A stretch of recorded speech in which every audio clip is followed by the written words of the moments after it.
Not specifically, no. Not specifically this summer. I was out of the country this whole summer. I assume there was immigration issues. But no, I don't know the details.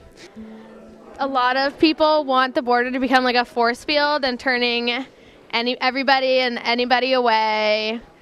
And a lot of people don't like that. They're like, it shouldn't be a force field. It's America. We're America. We should let people in.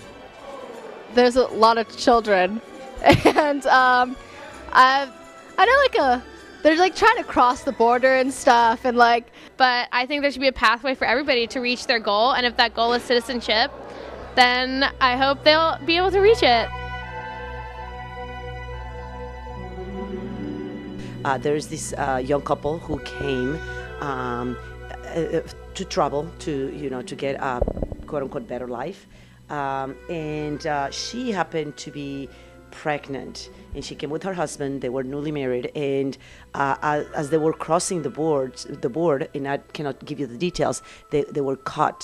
And it is my understanding that, and I'm talking a girl in her early 20s and her husband, they were separated, and she got put in a fridge for hours and interviewed and abused. And after that experience, she lost her baby. And I cannot tell you how much time she was there, but when I saw her and her mom in Mexico, they were both in tears because she had just come back from the U.S. and she had just lost the baby. And regardless of having their papers right or not, that's just not right. Stories like these are common. Why? This summer, there was a major influx in illegal immigrants trying to cross the border into America, specifically children. If someone from Central America wants to get into the U.S., they will find a way, no matter how crazy it may seem. For every mile of fence on the border, depending on the terrain, it can vary from $1 to $10 million. This just seems like a waste. Now, we understand that we can't support people sneaking into our country, but we believe that it would be wrong to send them back. We also believe strongly that the system for people to get citizenship should be made easier.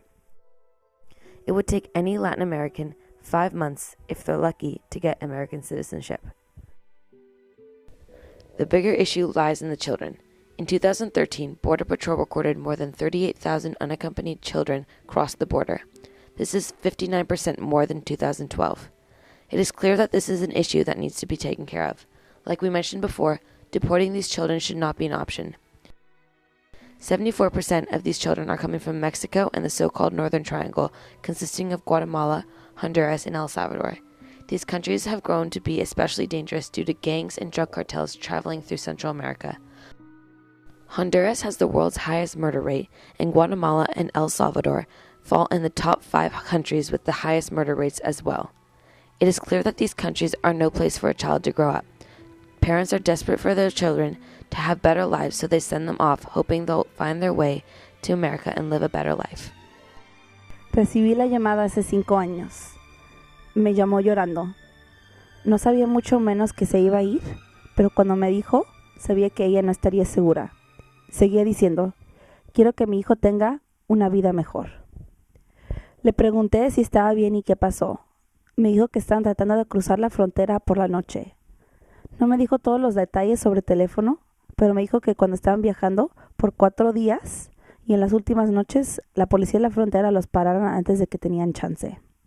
Estaban tan cerca, pero los pararon antes de que tenían chance de empezar su nueva vida. In situations like these, the solution is not deportation. Our solution lays in a program called Special Immigrant Juvenile Status. This program takes in foreign children who have been abused, abandoned, or neglected. This is exactly what our country needs to be able to care for all these children. If we place more money in programs like these, our country will be prepared for what lies ahead. These children are not looking for the American dream or to make money. They are trying to get as far away as they can from what they came from. These children are coming from crushing poverty, and we want to send them back? The Special Immigrant Juvenile Status program is not the only one. There are many more like it, and they are building shelters that are quickly being overpopulated. Last year, there were 80 shelters with nearly 25,000 children total. This year, there's a projection of 74,000 children arriving at our border alone. Would you send them back?